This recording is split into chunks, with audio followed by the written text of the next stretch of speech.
medrash for the marshal of a princess who entered into the palace, and she noticed something hanging on the wall in the king's chamber, that a set of whips and sticks.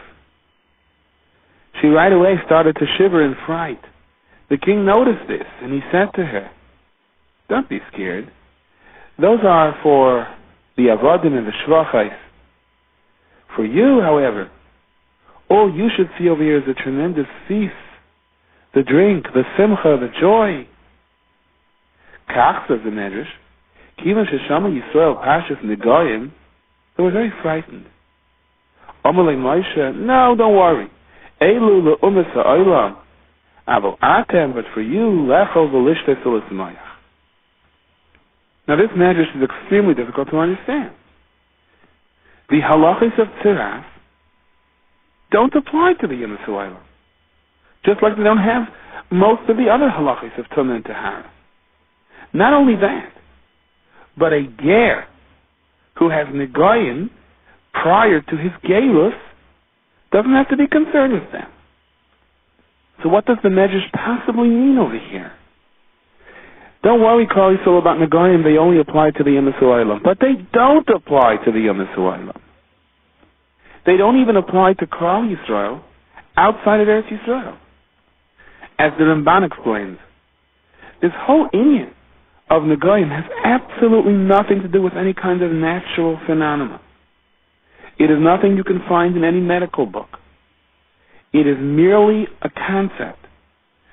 Whereas if Klal Yisrael are shleinim l'Hashem, says the Ramban, then the Ruach Hashem aleim tamid, and the Rebbeinu Shalom consistently helps them to keep their bodies, their clothes, and their houses at their best. And as a result, during this heightened level of Kiddusha, in an area of Kiddusha, so the Rebbeinu Shalom helps Klal Yisrael. If a chet appears, right away the mark is circled so it can be erased. Whether it applies to the person's house, to his clothes, or to his guf, it's taken care of.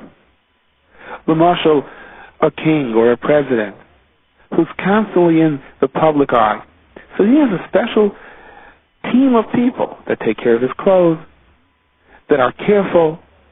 If there's a tiny speck or a spot, they're there right away to fix it, to correct it. The president doesn't have to worry about the hem of his pants actually hanging down. He has a whole crew that takes care of it. That's part of the structure of the government. So the Rebbeinu Shalom creates negoyim. Negoyim that emphasize, that put into bold any kind of a ruchniistic chet, so that we know instant tshuva is necessary. We can't appear this way. And make no mistake, says the Ramban, this isn't like trumas or maestris, which is only in Eretz Yisrael, because the reality is it is only the soil of Eretz Yisrael that produces produce with a chiyuv of trumas and maestris. This is the lashon of the Ramban quote: "Ve'ein hadavar mitnei hayosei choivas karka, ela mitnei shelo yavaya inyanehi ela be'eretz hanivcheres asher Hashem hanichbad shoichin b'seicha." It's because of the special relationship between Klal Yisrael and the Rebbeinu Shalom, when they are in Eretz Yisrael, when there is a Beis Hamikdash, that everything has to be kept tip-top shape. Klal Yisrael is in the limelight. Ki beisi beitfilu yikar l'chal ha'amim. All the ashpayis to the entire world comes through Kiddush of Klal Yisrael with the Beis Hamikdash in Eretz Yisrael. If there's any hem hanging down, if there's any spot, right away, it's corrected. And that's what the Negoim are there for. It's the team that says, no, we can't let you walk out that way. Here, we want to show you what's wrong. We want you to fix it. Do tshuva now. So all of this makes the kasha even stronger. How could the Medrash possibly say in that marshal, with the princess who walks into the palace and sees the whip hanging on the wall, how could the Medrash possibly say that the king said to the princess, don't worry, these are only for the Yom HaSu'olam, but Negoim is not for the Yom HaSu'olam. It isn't even for Klal Yisrael when they're not at the Medrega. Chazal tell us, why is Har Sinai called Har Sinai? Sheyarda Sina la'akim olav. The Samach and the Sin are interchangeable in terms of drush. As soon as Klal Yisrael gets the Torah and Har Sinai, there is an intensification of the hatred that the Yom HaSu'olam have to Yidden. Why do the Yom HaSu'olam hate Yidden? Well, when the Torah was given to Klal Yisrael, and they became the Am Hanivchar, the Am Segula, so was the Eliyom Hazeh. The Rebbe Shem says to Avram Avinu, Lech lecha mi'atzecha, v'yavarcha mivarchecha, u'mekalelcha ar. It's a pella, asks Rav Schwab in the Sefer, the Endei Sashieva. Avram Avinu, the greatest Baal Chesed that ever lived, who fed anyone who passed his house, who created this oasis in the desert for the world. Who would want to curse Avram Avinu? But the Teva Habriya is, when someone is elevated to levels of Kedusha, automatically there are going to be misnagdim. There are going to be those who hate him for precisely that reason. It's like when you pick the valedictorian, you pick the best child in the class for an award. You'll have all sorts of different reactions. There are those who are going to be happy for someone else. There are those who are going to say to their child, Baruch Hashem, you did your best and I love you for what you are. And then you have another side of the coin that are going to have to justify their own lack of recognition by saying, it's all politics. That person didn't deserve it. It's not what you know, it's who you know, and so on. That automatically has to happen. And there's going to be a sense of hatred. The issue is, do I accept where I am? Do I try to lift myself up to that person? Or is it easier to drag him down? When we say Umas Ha'olam, we are referring to this aspect of human nature, explains Rav Schwab. We're referring to the reaction of Har Sinai. Instead of emulating, rather Yarda Sina Li'akum Olav. I hate you because you got this recognition. I have to justify the fact that you're up and I'm not, so therefore I'm going to bring you down. Now the Gemara in Erechen says, Manishtan Mitzayah, that the Torah said, Bada Yeshev Mechutz L'Machna Meshava, he has to sit all alone, isolated from people. And right from the beginning, even when it hasn't even been determined yet that he's a Mitzayah for sure, he's quarantined, he's alone. It's Mida Connected Mida, says the Gemara. Who Hivdil Bein Ish L'Yishtai, he said the wrong thing, created a separation, created a rift between husband and wife, Bein Ish L'Yehu, between man and his friend, L'Fikach Amra Torah, you separate yourself. Badad Yeshev, sit alone. So Tziraf is an outcome of the act of separating. And Rav Schwab Levracha explains that when the Gemara talks about the Umas Ha'olam in this regard, we don't mean Umas Ha'olam. We don't mean the French, the Chinese, the Portuguese. Not over here. Because Tziraf doesn't apply to them at all. We mean when Yidden act the way some Umas Ha'olam responded to Har Sinai. My neighbor has a nicer car, my neighbor is expanding his house, I can't afford to do it. Instead of just accepting it and being happy with what I have, I learn to hate that person. The hate usually manifests itself in the form of some type of speech, one way or another. And the speech draws on the natural faults that each and every one of us have. We look for them, we amplify them, we spread them, and as a result, rifts are created, separations are created. And so the Messiah is told, separate. But this person is casting on himself a kaya chatuma, the liking of which he could never even imagine. Kiddusha draws together. Tuma separates. If someone truly has Kiddusha, then he loves every single Yid that has an Neshama Kiddusha that was Mekabel by Matan Torah. And when you become a separator in the manner of your speech or attitude toward different people, and you try to isolate others, then this person actually categorizes himself as the Umas Ha'olam, that have a sinner to Klal Yisrael. And indeed, who destroyed the Beis HaMikdash? The Umas Ha'olam. But really, who destroyed the Beis HaMikdash? Sinas Chinam destroyed the Beis HaMikdash. Senseless hatred destroyed the Beis HaMikdash. So who are the real Umas Ha'olam? Those that are going around promoting Sinas Chinam. Person speaks Lashon Hara, the Chaim brings the Zohar, he creates a malach. that not only is mekatreg against him, but prosecutes against all of Klal Yisrael. He creates a ruach hatuma that challenges the kedusha of Klal Yisrael. So Moshe Rabbeinu sees Klal Yisrael's worried about the Pasha of Negoyim. They see this whip hanging on the wall. And Moshe explains to them, no, it's exactly the opposite. This whip is for the Ummah Ha'olam. This whip is to keep the Ummah Ha'olam out. It's to keep us from falling into the category of Ummah Ha'olam in this regard. And that is why. How does Parsha Tazria begin? What is the Hagdama to the whole union of Tzaras? Isha ki Tazria v'yolda zach. The laws of a childbearing woman. And the Medrash at the beginning of this week's Parsha tells us that the Malach in charge of conception is summoned when the Rebbeinu Shalom wishes a human being to be born. And the Rebbeinu Shalom bids the Malach, bring me this and this neshama from Gan Eden. And the neshama doesn't want to be uprooted from its very special place in Gan Eden. The special place in Gan Eden where neshamas are before they come to this world. The neshama cries, I am pure and holy, linked to your glory. Why should I have to enter into a human body? Why go down to all the troubles over here in this world? And why take a chance of falling into the pits of the Yetzer Hara in this world? HaKadosh Baruch Hu, the neshama, please leave me here. And HaKadosh Baruch Hu says no. The world that you can earn as a result of being down here in this world of Hastara and Nisyonos is going to make your Olam Haba now pale in comparison. And this is the purpose of creation. You have to come down here to be tested. And the Medrash tells us that even before the fetus is formed, the Malach inquires of Hashem, what's going to be with this child? And at that point, the entire future of the child is preordained. The Rebbeinu Shalom determines whether the child is going to be a Zachar or a Nekeva, healthy or have to struggle with sicknesses, be whole or have to be challenged with handicaps, the degree of the person's intelligence, all of his capabilities, his talents, his money, the house that he's going to be born to.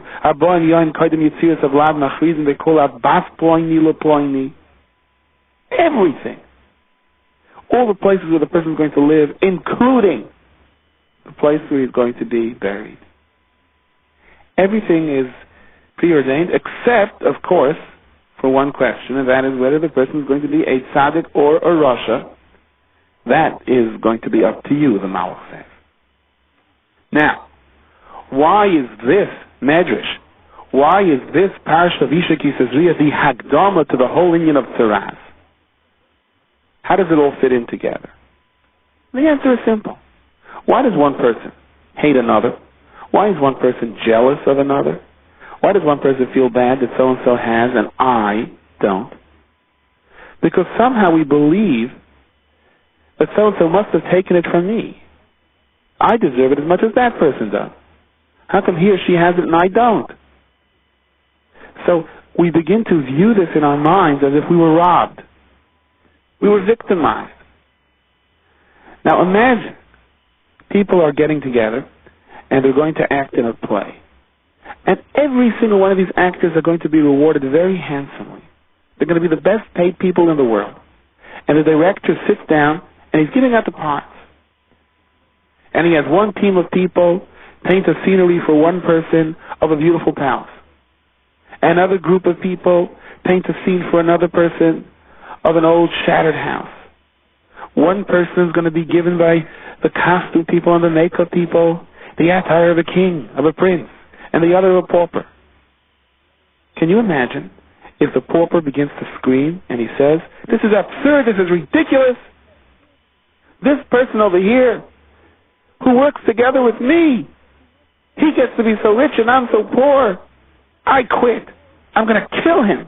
I'm going to destroy him." Tiddish. Nah, it's a play. This isn't forever. The curtains open, you do your part, the curtains close.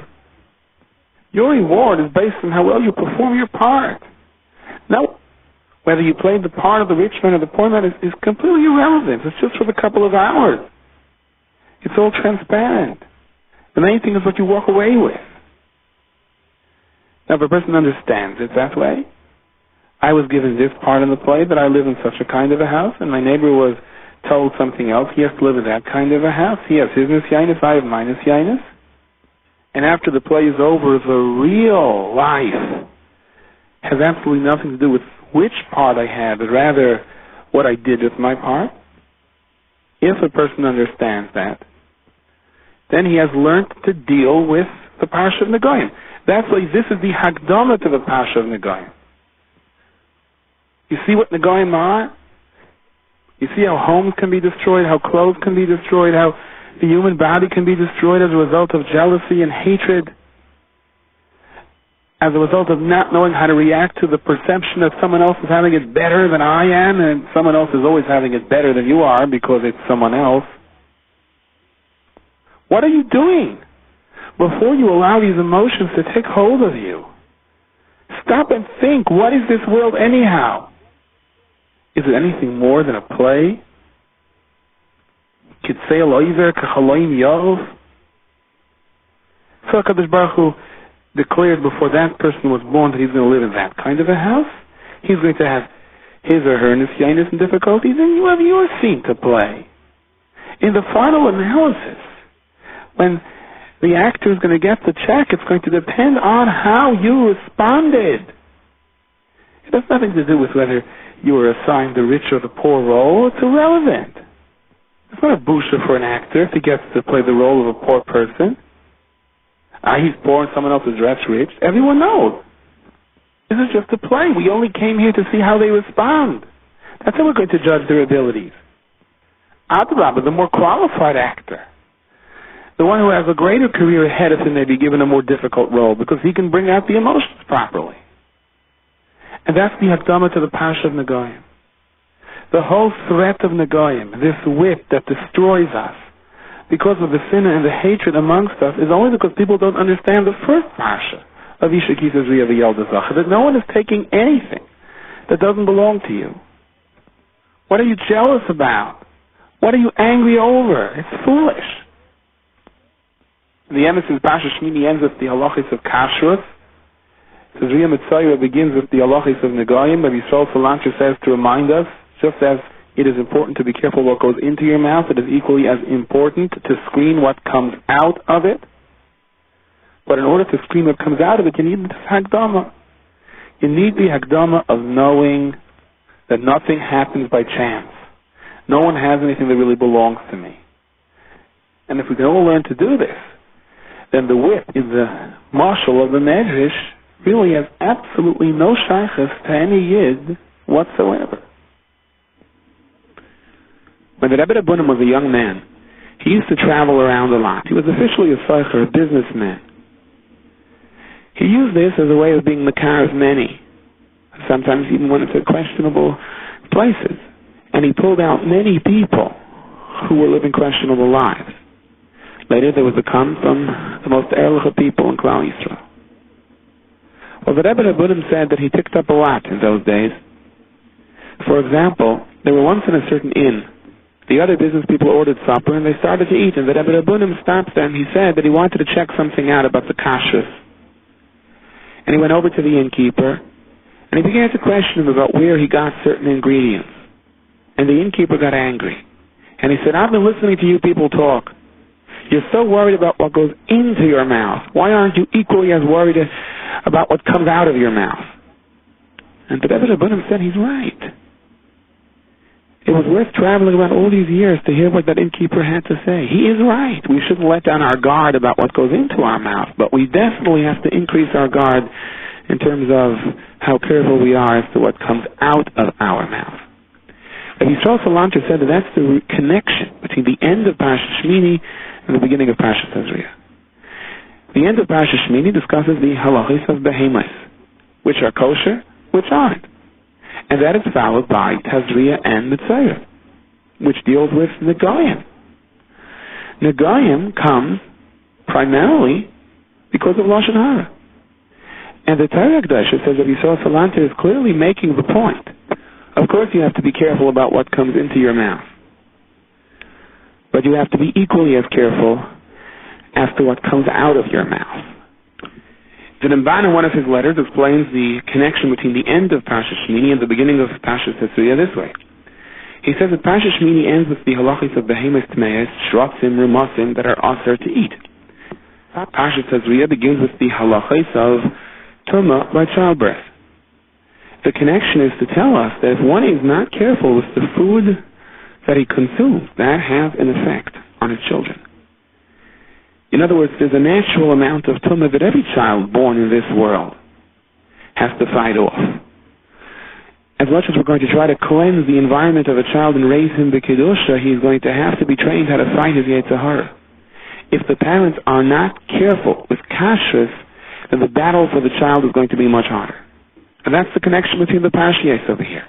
Machalas Asuras and the tumah of childbirth. Whatever that tumah is going to be greater. It's going to be harder for the child to fight off if the parents weren't careful. If they weren't careful for themselves and if they weren't careful in terms of what they feed the child.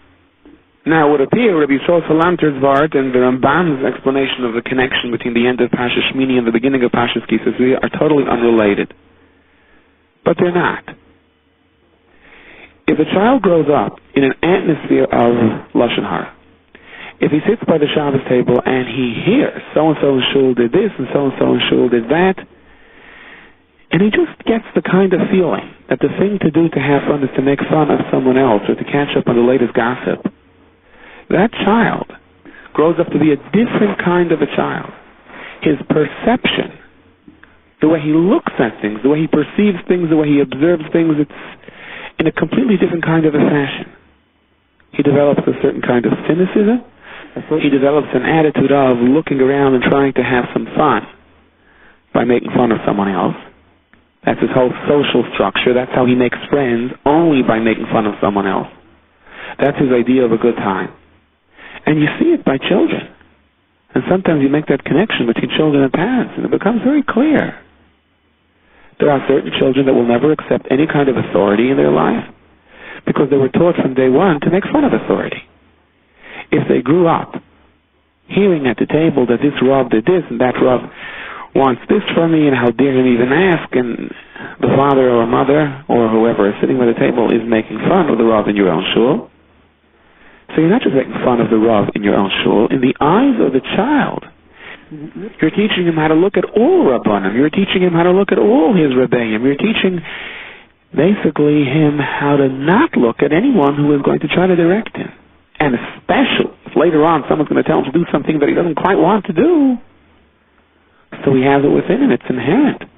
Well, there they go again, those kind of people that are full of hypocrisy, that aren't serious, that think only about themselves, that try to push us around and think that they're smarter than us.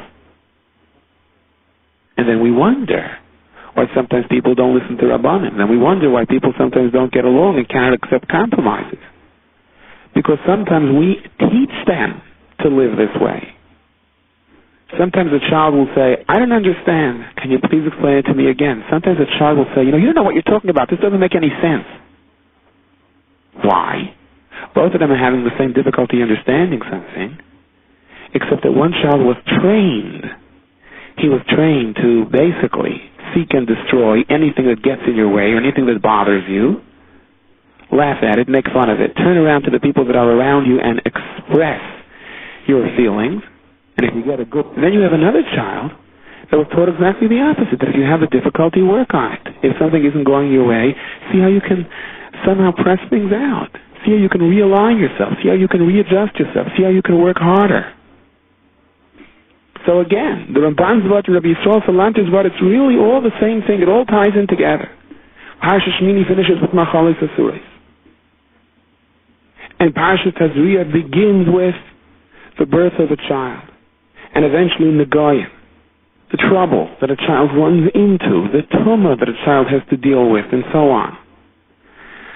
Rabbi Yisrael Salanter tells us the two are connected. The Ramban tells us the two are connected. Whatever we do for ourselves is not just for ourselves, it affects our children.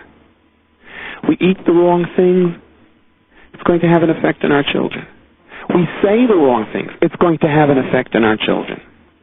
It's not just sitting by the table and having a good time at someone else's expense. It's sitting at the table and teaching children to have a good time at someone else's expense.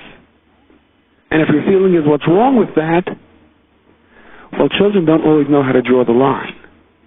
And later on when they try to make friends, and later on when they have to get married and have partners and deal with other people in life, because it's very hard to live this life alone, and they keep on running into complications, and somehow they can't seem to get along. Or like that person said, I get along with the entire world. I just can't get along with a couple of people. My wife, my boss, my children. I mean, I must be a good person. There are 3 billion people on the world. I get along with all of them. It's only these 5 or 6 people that I can't get along with. So it must be their problem. They're not normal. People that have these problems in life, very often it's because they were raised thinking this way. You're feeding a child something with a questionable hashgacha, or no hashgacha, you are feeding generations. You're feeding a child's mind with a good joke at someone else's expense. You are also feeding generations. And to prove that the message in our parshiyos over here are chinuch oriented or directed completely at chinuch, so right after we have Machalas Asuris in Parsha Shmini, and the Torah begins with the problems of tumah by childbirth, right afterwards we have the mitzvah of bris milah, b'yom hashmini yimol b'sar losa. Now Chazal say Gedolah milah shalamolei he, if not for the mitzvah of milah, l'bara Kadosh Baruch Hu eselamei, Kadosh Baruch Hu would have not created his world. Shenemar, as the pasuk says, im loy berisi, if not for my bris, yom v'layla, day and night, chukot shemayim v'aretz loy samti, I would have never created the world. Rabbi Kiva points out that the Gemara dashes this pasuk for bris milah. If not for bris milah, the world would have not been created. And the Gemara also dashes this pasuk for limud haTorah. The Gemara says, Gedolah Torah, how great is Torah? Shalimolei Torah, if not for Torah, and Eskayim L'Shamayim V'Aretz, the world would have not had a kiyum. Shenemar, as the pasuk says, Im loy berisi, if not for my bris, I would have never created the world. So somehow the term bris refers to both bris milah and to Torah. So Api Pashtus, you can say that there are 2 separate drashos that aren't necessarily related to each other. Many times the Gemara dashes different things, seemingly unrelated things from the same pasuk. So bris can mean bris milah, and bris can mean Torah. And in the case of both, the Torah says, if not for that, the world would have not been created. Rabbi Kiva says, no, it's the same drasha.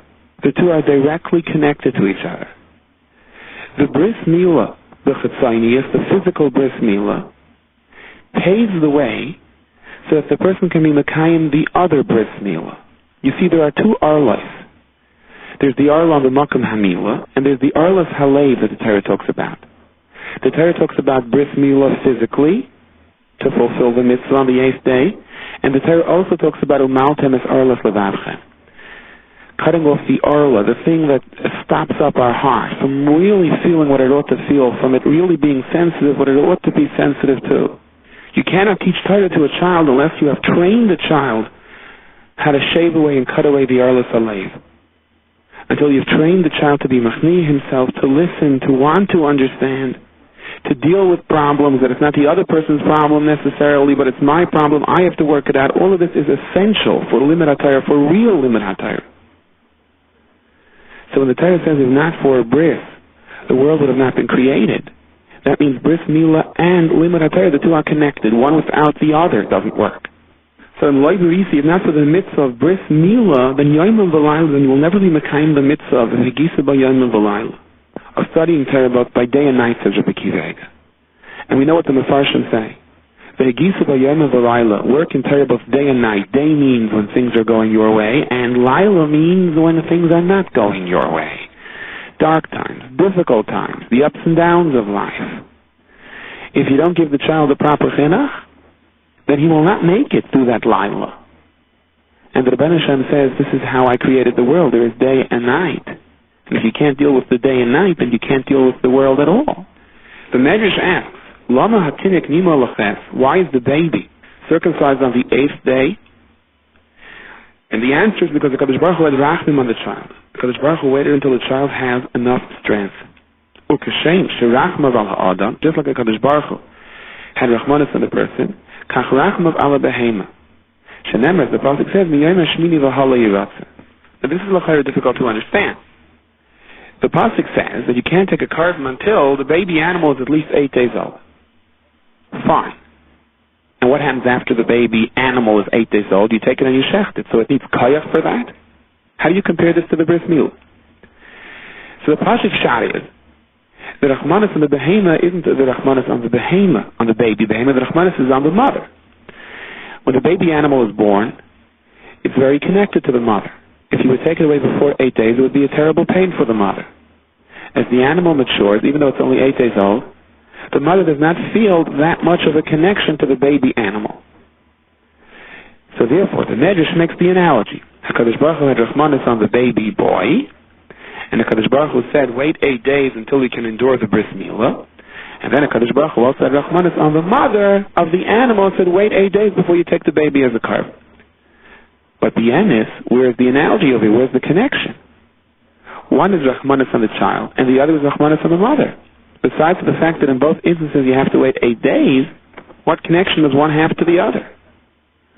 Now the Orach Chaim HaKadosh says, why does the Torah Kedosha give us the mitzvah of bris milah only on the 8th day? It's to guarantee that the child goes through an entire Shabbos beforehand. Some explain the Orach Chaim HaKadosh means that a person gets the neshama Yisera on Shabbos, and therefore we want the bris milah to take effect on his neshama Yisera as well.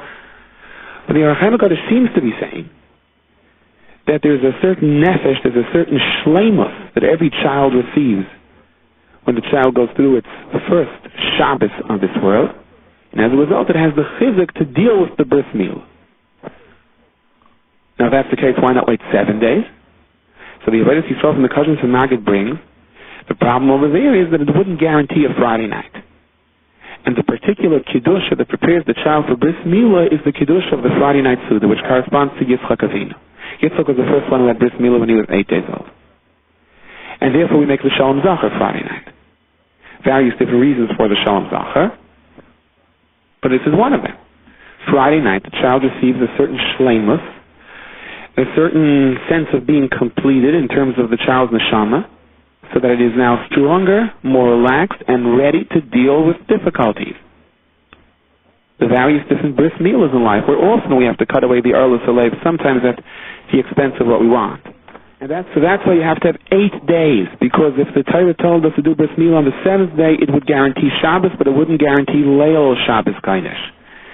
If the baby was born Shabbos morning and the bris were 7 days later, then the bris would be on Friday. That baby would have never had the Leil Shabbos Kodesh to prepare itself for bris milah. And once we wrote in a sefer, what is the Shalom Zachar? The Shalom Zachar is supposed to appease the child. Shalom Zachar is a kind of a velus. That's why we serve round little bundlach or arbis. That's a Michael of velus. To an Oblach Manassan, you serve eggs to show that the world is round. People go, people come. It's just a transfer from this world to another world. And the child, when the child is yanked out of Gan Eden and sent into this world, the child is sort of shell-shocked. Where did you put me?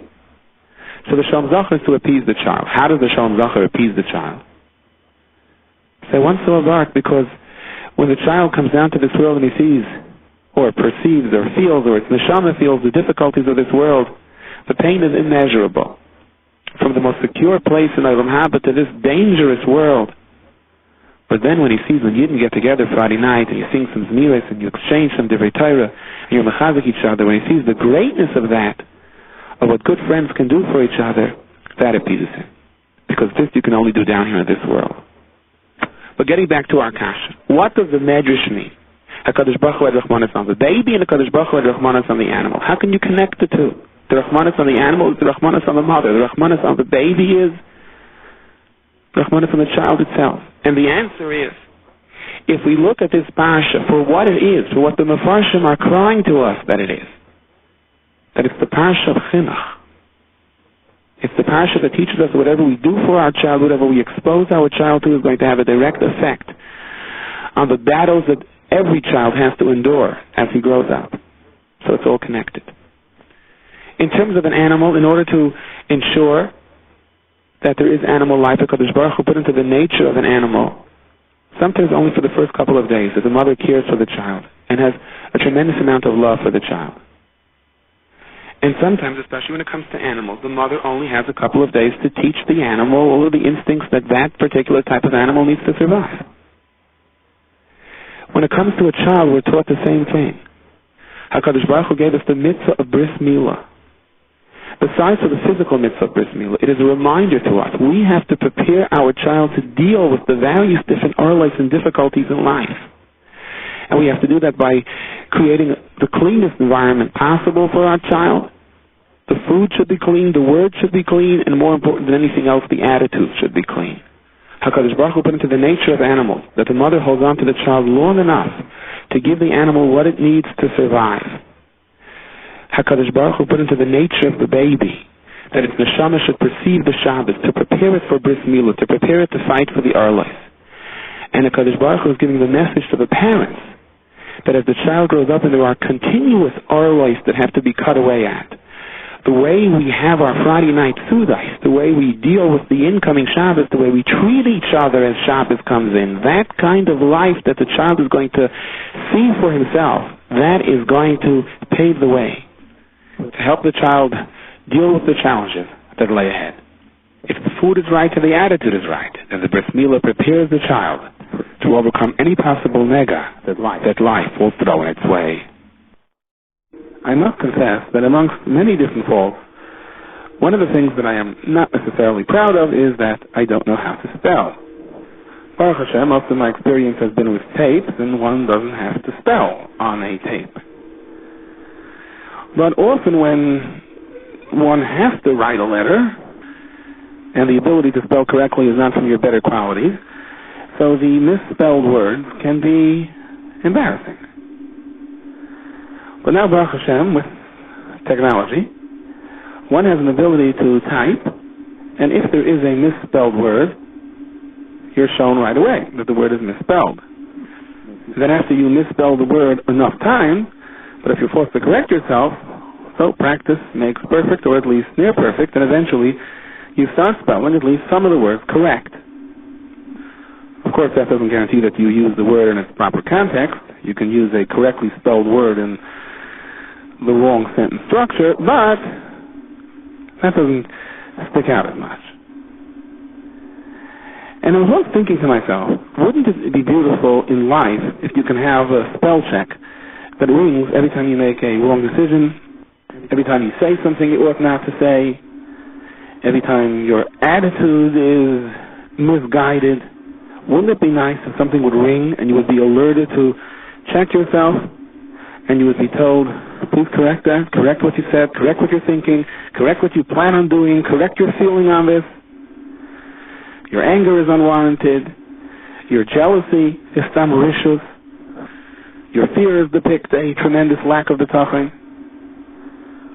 Wouldn't life be so much smoother if we had such a machine to correct us by that first stumble, by that first mistake, so that little mistakes don't snowball into big catastrophes? The honest is, if you think about it, that's really what Saras is all about. Saras is not necessarily something negative. Saras is, pardon the analogy, a spell check.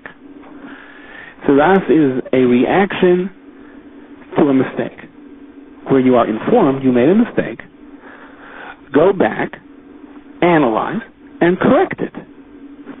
We've mentioned this word already. You have Pashas Tazria and Pashas Mitzvah. The truth is, most of the categories of Negayim and their respective description are in Pashas Tazria. Yet Pashas Tazria is called Pashas Tazria, and we don't refer to it as Pashas Mitzvah until we get to the second Pasha.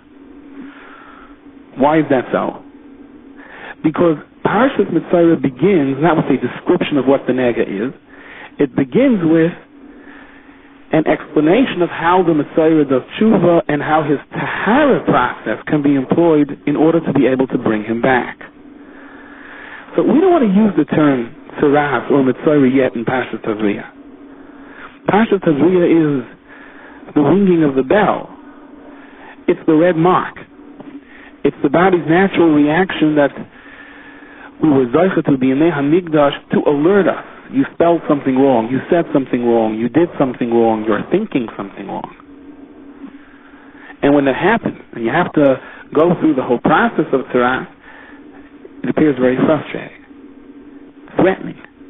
However, ultimately, after the whole tahara, and he's zeicha to that pure neshama, and you look at the letter and you say, well, now at least I know everything is spelled right, and it conveys the correct message in a respectable manner, then you're happy that you were alerted to your mistakes. So we don't name the Parsha Parshas Mitzvah until we get to the second Parsha. Parshas Mitzvah that begins not with a description of what a nega is, but Parshas Mitzvah begins with a description of the step-by-step process and how the Mitzvah is mitaher himself. This brings out the point. The name of the Parsha is supposed to convey the message of a Parsha. And the message of Tzaras is really Tahara. It's really correction. In Vilna there was once a terrible cholera epidemic. And the tzaddikim got together, the rabbanim of the town, and it was decided that they should be Mekayim, the Mamori Chazal, that tell us in Roya Adam Sheyisu in Bayan Allah, Yifash Vesh B'maisa. Check your actions. Time for a little soul searching. So one of the Chashav Rabbanim gave a drasha, and he said everyone should go home and really think through their lives and think, where do you have to correct yourself? And Adarabah, if it's something that you can discuss and we can all gain from it, let's discuss it together. Let's do tshuva b'tzibur in a way that is acceptable. So Yisrael Salanter said he suddenly noticed there was a long line, and everyone had all sorts of suggestions. They know why the tzaras are coming. And each one said, it's because my neighbor does this. And I saw the man who sits in the shul next to me do that. And everyone had all sorts of ideas about what their neighbors were doing wrong, about what their cousins were doing wrong, about what their in-laws were doing wrong. Very few, however, came forward and said, this is what I have to correct in my life. So Yisrael Salanter said that's why the Mitzvah is sent out mechutz lamachna. And he has to be all alone, badad yeshev. Why does the Mitzvah have to sit in solitary confinement? Dr. Yisrael Salanter, the purpose of Tzaras is for a person to say, this bell is ringing. Let me stop and think. What did I spell wrong? What did I say wrong? What do I have to correct? But there's always a concern that instead of thinking, what do I have to correct, you misunderstand the bell and you think that the bell is ringing to tell you, let me look into my neighbor's window and see what they're doing wrong and bring that to the attention of the Rabbanim. If you think that that's the purpose of Tzaras, you're missing the point. So in order to ensure that when the Messiah does some soul searching, that soul searching should be limited to him rethinking his own life, finding the spelling mistakes that he made, and not to come and explain to the Rav what his neighbor is doing wrong. So the Mitzvah is directed into a very solitary environment. No neighbors to look at, no friends to look at, no eitzes to give about how someone else can correct his life. Sit over here and think about yourself. I believe it said B'Shem Rebellion Me'er Blach V'Chaim L'Bracha. He said he always noticed that when he gave Musar by a drasha on specific issues, he really caught everyone's attention, because you can read the eyes of people. You can hear the way people are nodding their heads and sort of looking over at their friend saying, I hope he's listening to this. It's a good thing the Rav is talking about this because he needs to hear it. It is for this reason that Yisrael Salanter explained that the Mitzvah is given some time all alone. Badad yeshev mechutz lamachna. As a matter of fact, we know that there are three basic tumas. There is someone who is tamei because he came in contact with a mace. There is someone who is tamei tumas ziva, and there is tumas tzaras. The one who is tamei mace is sent out of only one machna, out of machna shechina. But he can remain in machna leviyah, he can remain together with the other Yisraelim. The Zav is sent out of both Machna Shechina and Machna Leviyah, but he can remain in the third Machna. The Mitzvah is sent out of all three Machnas. He can't even be in Machna Yisrael. He has to sit in total isolation. That's interesting. Chafetz Chaim points this out. Not only are we keeping the Mitzvah away from other people, we want to keep the Mitzvah away from other Tameim as well. Even others who are Tameh. We don't want the Mitzvah to have any contact with them. You don't want them to have any contact with people that are Torah, that we understand. Because the Tum of the Messiah is very powerful. Even if a Messiah sits under a tree and someone who is tar passes through, that person becomes tummy. It's a very contagious tumah. Furthermore, the Messiah himself has to suffer the difficulties of isolation because that's what he did. He isolated a husband from his wife, one friend from another. He drove a wedge between relationships as a result of his lashon hara. Therefore, he now has to suffer that same pain, the ramifications of his own actions. So we understand why the Messiah is assigned to a desolate area away from the very people that he divided. But one would think, between other Tameim, between other people that are also suffering to a certain degree, Adarab, let him be in their environment. Let him see what it means when someone else is Tameh. And then let him understand that that's a reflection on himself. Why does the Torah demand that the Messiah be separated from the other Tameim? Why does he have to go out of all three machmas? But according to the way of Yisrael Salanto explains it, it's obvious. If this Messiah is going to be between other Tameim, so instead of concentrating on his own faults, he's going to see, you must be the reason for my tzara. The Sefer Tuchli Abi, when Pasha Tazria brings a fascinating story.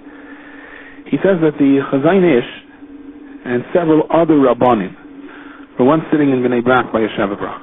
And suddenly, outside, they heard kailis. The nice kind of kailis. Joyous sound. The sound of the Sefer Torah. An inquiry was made where that Sefer Torah was going. And they were told that there was a certain basic Knesset that was controversial, to say the least. There was a strong feeling that so gefällt at Yod Shemayim. But it was a basic Knesset nonetheless, and the Sefer Torah was being brought over there. It was Achnos the Sefer Torah to that shul. So after some debate, the Chazayin Ish decided he was going out and he would join along with the Sefer Torah. Still Achnos the Sefer Torah, he was going to walk along with it. Anyone that knows anything about the Chazayin Ish understands that he did not shy away from kanois, from being zealous when he felt it was necessary, and by the same token, to go to the other extreme when he felt that was appropriate. The Chazayin Ish went out to the Sefer Torah. So, Chazayin Ish went out, the debate was over. Most of the other Rabbanim followed him out to walk along and show honor to the Sefer Torah, except one Rav. One Rav was angry. He was against this. He said that we're lending support to those people. We ought not to go out. And the fact that the Chazayin Ish went out didn't faze him. He remained sitting by the Shabbat Brachas. Now, I would imagine that even if he didn't want to go out, which was wrong because he should have not been smarter than the Chazayin Ish, at least he should have done so tactfully. He should have walked out to the backyard or stand in the coach room until everyone came back. But no, apparently this particular individual was going to make his presence very obvious. His shita was to stay, and he wanted everyone to know that. He wanted everyone to know that he was not misspiled by the other Rabbanim. Amongst them, from the Gedolei Hadar. The Chazayin Ish characteristically said nothing. He wants to stay, let him stay. Alright, so the Achnos Sefer Torah proceeded. The Chazayin Ish and his entourage returned to the Shabbat Brachas.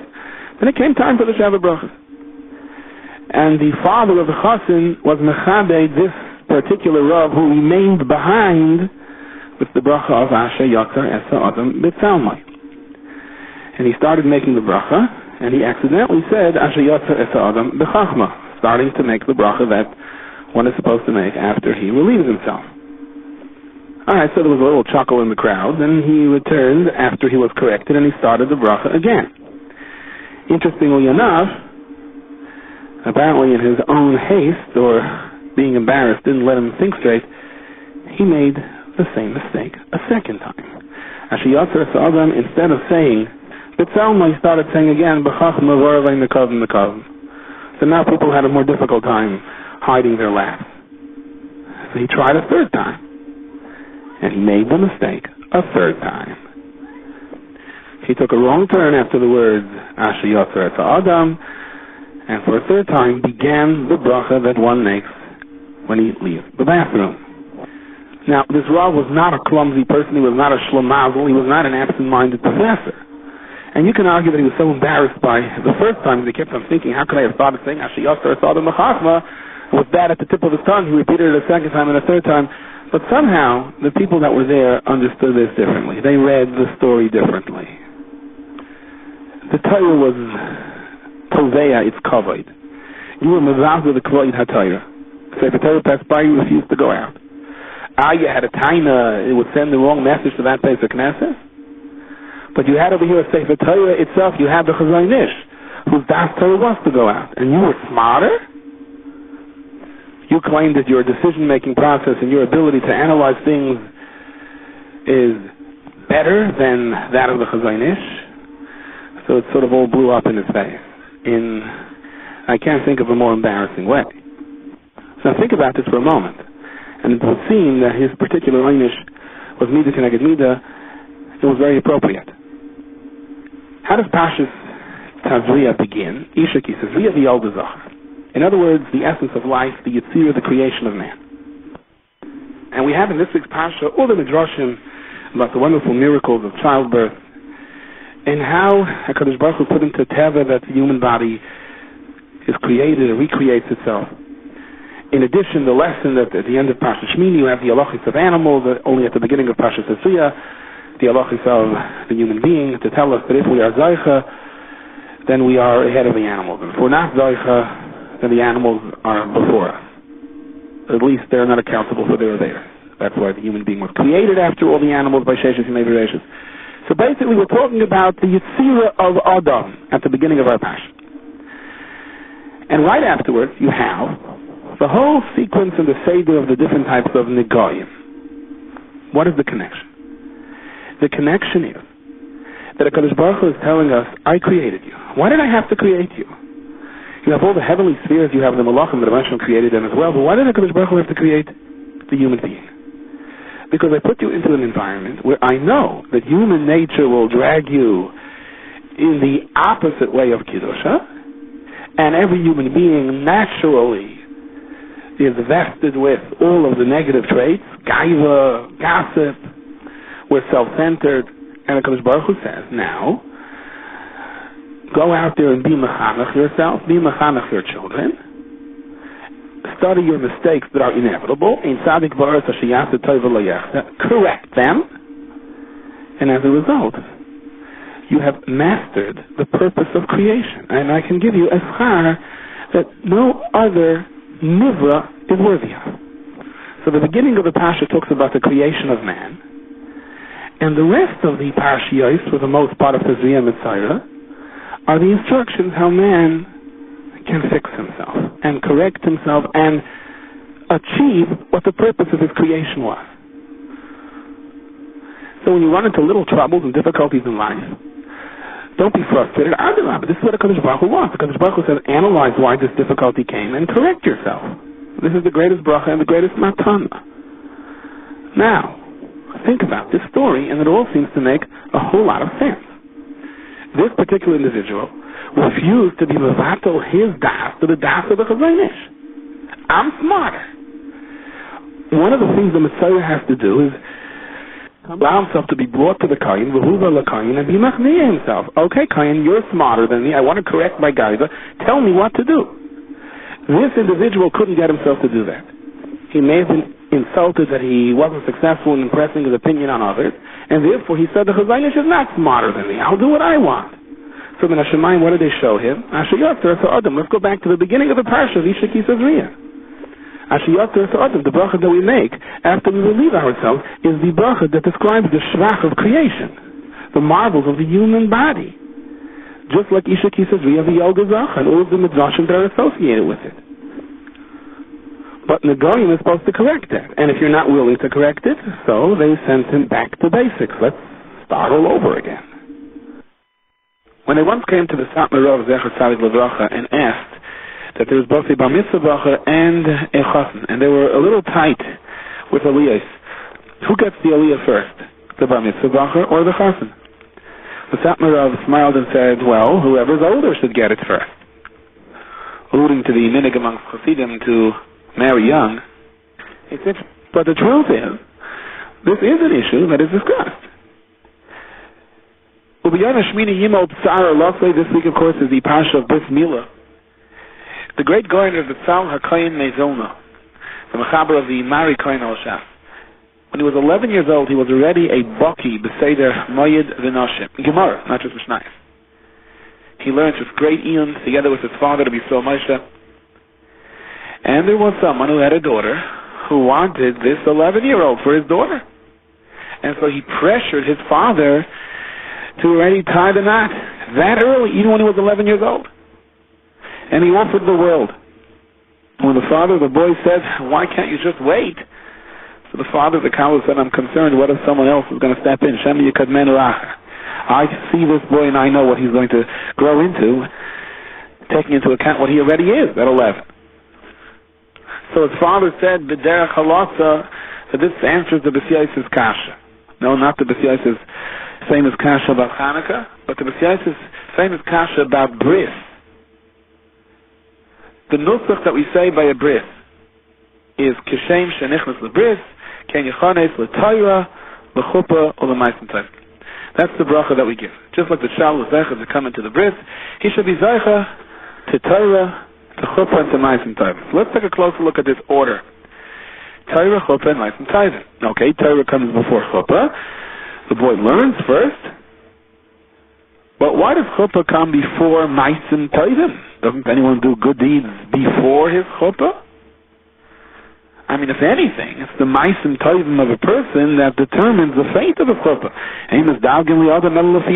A person's zivug has to do with the kind of actions he engages in.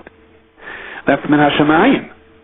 But even down here in practical terms, I mean, before someone picks a husband for his daughter, so he looks to see what a ben Torah he is and what kind of maisen tayvim he has accomplished. Is he a bal midos? Does he do mitzvahs? Does he daven? Is he a mensch? So shouldn't it be Torah, chuppah, or maisen tayvim anyway? Never mind determining who is going to be zeicha to stand under the chuppah with. A person starts doing maisen tayvim by his bar mitzvah when he's 13 years old. And chuppah only comes, well, let's say ben shmein esrei l'chuppah, if we take the Mishnah's advice. Still 5 years later.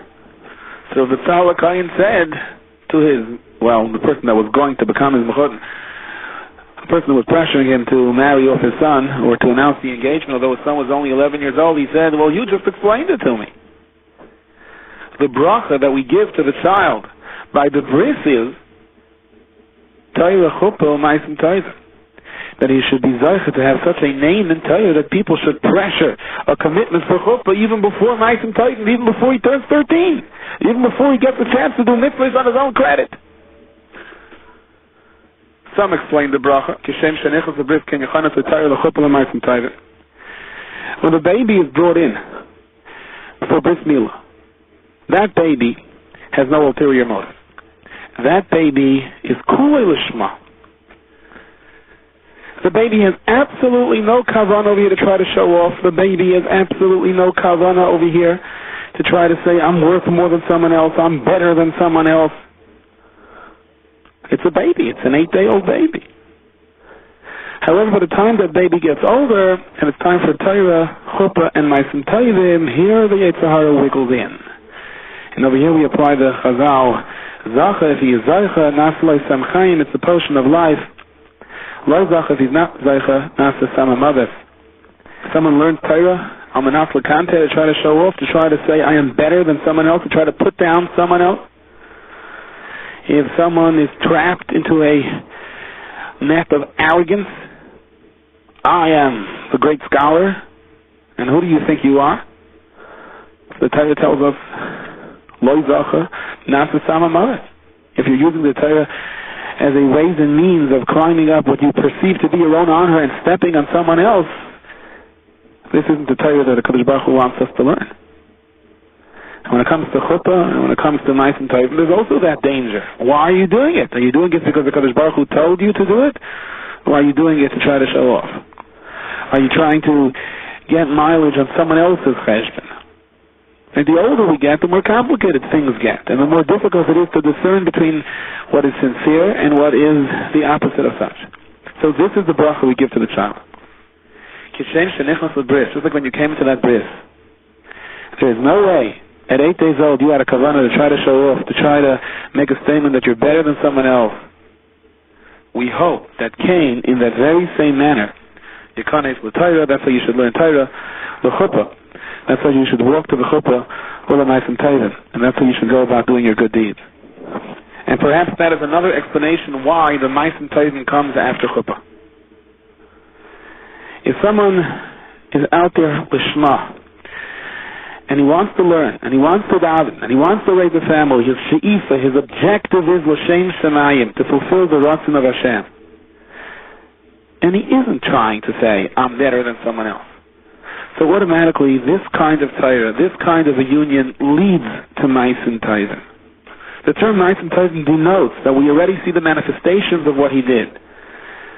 We have already seen all the ramifications of his actions, and we know that they are Tayv. We know that they are Lishma. We know that it's good. This person is a walking Kiddush Hashem. That's because he had the proper kavanah when he first started to learn, and he went into the chuppah with the right reason. The Ma'is and Tayvim is the proof in the pudding, so to speak. The fact that he and his family were Zaycha to be able to promote good deeds, to be Mekadosh Shem Shemayim, is a raya that he had the right kavanah when he was learning and when he went to the chuppah. So again, that's a bracha. Kishem shenichos lebris. Just like the bris is so pure. In no way could this baby by the bris have somehow displayed an attitude that was disrespectful to others, that was insulting to others, that disregarded the feelings to others. No 8-day baby can do that. So our bracha is Ken Yechonis L'Torah. That's how you should learn Torah. That's how you should go into the chuppah. And as a result, you will see the life that is going to follow will be a life of Ma'is and Tayvim. The Ma'is and Tayvim is the outcome of properly connecting bris to Torah and to chuppah. We know the Welt says a skula to find a zivug hagin is to be nispal by the tzin of Rabbi Yonasan ben Azil in Amuka. That's a long trip down, deep into the valley. Some say that that's the Renan. The Gemara says in Masechtas Yevamos, "Nachis dar given asaritza." Take a step down and marry your wife. If you put yourself high in a pedestal and you say, "Who is worthy of me?" you're going to have a hard time. If you bring yourself down and you look up to others, it makes life a lot easier. Definitely finding shidduchim a lot easier. Now it's interesting to note, pointed out to Pnei Menachem, the Gemara says about Yonasan ben Azil that when he sat down to learn, a bird that flew over him while he was learning burnt up. The Gemara says in Masechtas Sukkah on the time of Yonasan ben Azil, B'shasha Yoshev v'Oisig b'Torah, Kol Ois shepereach me'olav nisraf. Any bird that flew over him got burnt. So the Pnei Menachem says that's why it was a skula, still is a skula, to be mispal for a shidduch by the kever of Yonasan ben Azil. Because the problem with many shidduchim, not all, but many shidduchim, is that the person simply thinks too much of himself, or one's parents think too much of their child. Their eyes are set on too high of a goal. Like a soaring bird. Is there anything good enough for my child? When Yonasan ben Azil sat down to learn Torah, the bird that flew over him got burnt. In other words, his Torah was Torah Lishma, and as a result, the gaiva, the soaring, the personal prestige, the imagining of one's honor, the dreaming of kavod, all of that burnt up with Rabbi Yonasan ben Azil's Torah, which was pure Torah Lishma. Once a person burns up the Oifa Pereach, he's automatically Zaycha to Yeshua. Thus, the school explains to Pnei Menachem of finding a shidduch after being mispalel in Amuka. So that could be another explanation of the bracha. So for answer the B'siyas's kasha, why is it l'tayra or l'chuppah l'mais and tayvim? After all, doesn't mais and tayvim come before chuppah? If a person considers himself accomplished, a baal mais and tayvim, and then, with that in mind, considering himself the ultimate catch, he begins to look for a shidduch, he's in for major problems. If it's Torah, and the Torah doesn't render him a baal mais and tayvim, rather the Torah is mashpil him, brings him to modesty in another, and in that light he looks for a shidduch.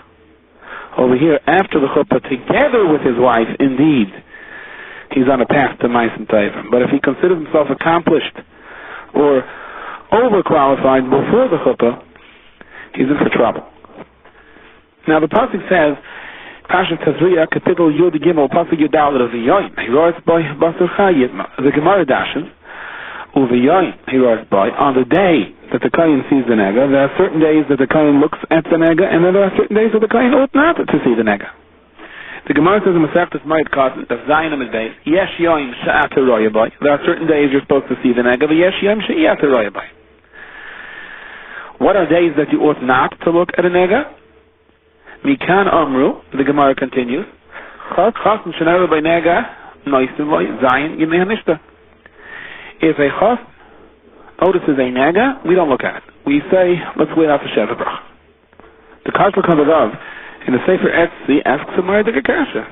He says, how would a chas get a nega anyway? The Goyim come from Averis.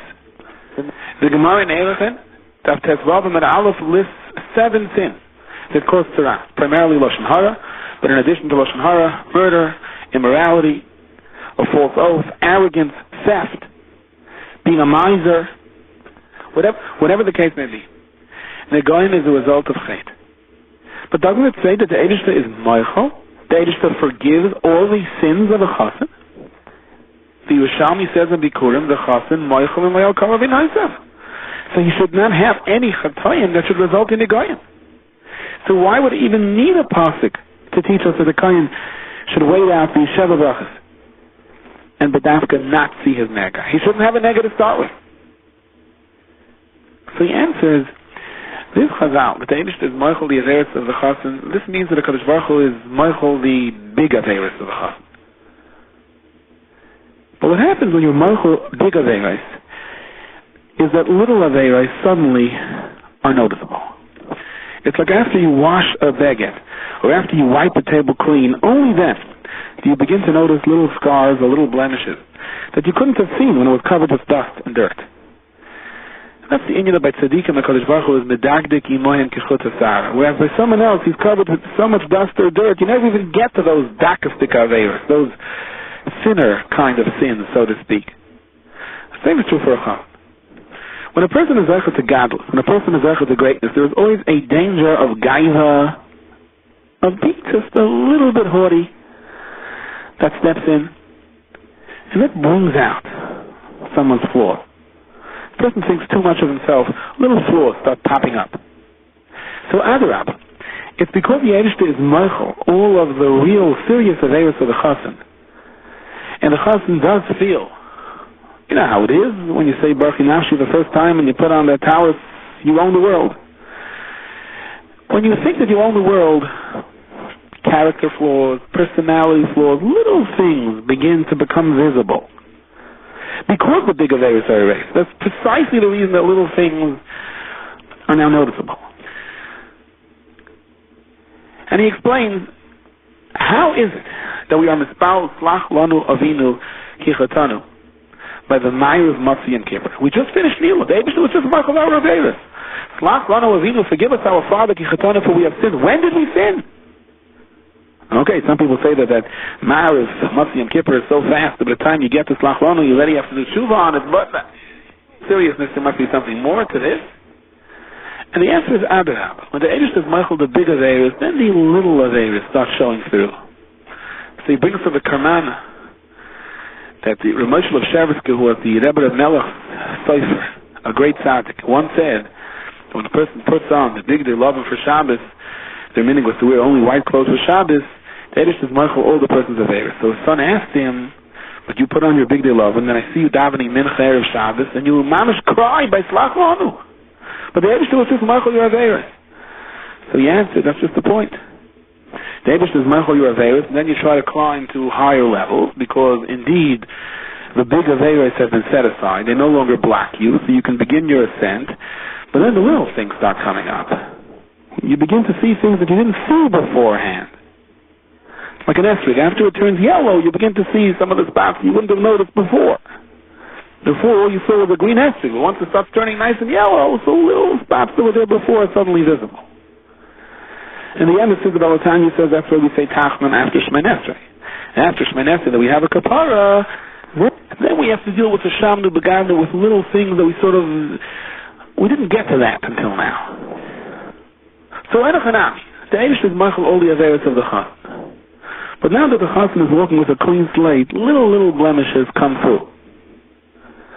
And therefore the possibility of negayim, which comes as a result of arrogance, or lashon hara, or starting arguments, which are all interrelated, if there's a lack of clear midas, all these things begin to surface now on the clean slate. However, we give the chassan a chance. They wake up in the morning on the second or third day of the Sheva Brachas and he sees that nega. Normally you would have to summon the kayin, and there would be a whole to-do. And it could be the kayin would even lock him up, and he may wind up being isolated, and he would have to go through public shame and humiliation. But for the chassan, we say, no. No one has to know about this. It's between you and the Rebbeinu Shalom. The kayin doesn't even look at the nega now. You're in your Sheva Brachas. You're clean, officially. But the Rebbeinu Shalom is letting you know. Between you and him, it's the chassan's secret. Yes, you were the best bacher in the yeshiva. Yes, you had the greatest midas in the world. But now that you've started your marriage and you have to learn to get along with a wife, with a shver, with a shviger, with cousins, and you have to absorb things and swallow things and work around things and learn to smile when you don't want to smile, so suddenly you may feel certain midas aren't so refined after all within you. So HaKadosh Baruch Hu showed you that nega right away. I could have warned you this is going to happen. If you come with a reputation that's too perfect, little negayim pop up. But the great gift for the chassan is it's between you and the Rebbeinu Shalom. You don't have to show it to the kayin. You could have expected this, understand it. Nothing is as perfect as it seems. But you work it out with the Kadosh Baruch Hu himself. Thus the bracha is Torah, Chuppah, and Ma'asim Tovim. Torah and Chuppah, but remember, chassan, the challenge of Ma'asim Tovim is yet ahead of you. After the Chuppah. Your friends put you on a chair and held you way high. But now that the chassan is over, you're going to have to learn how to stand on the ground.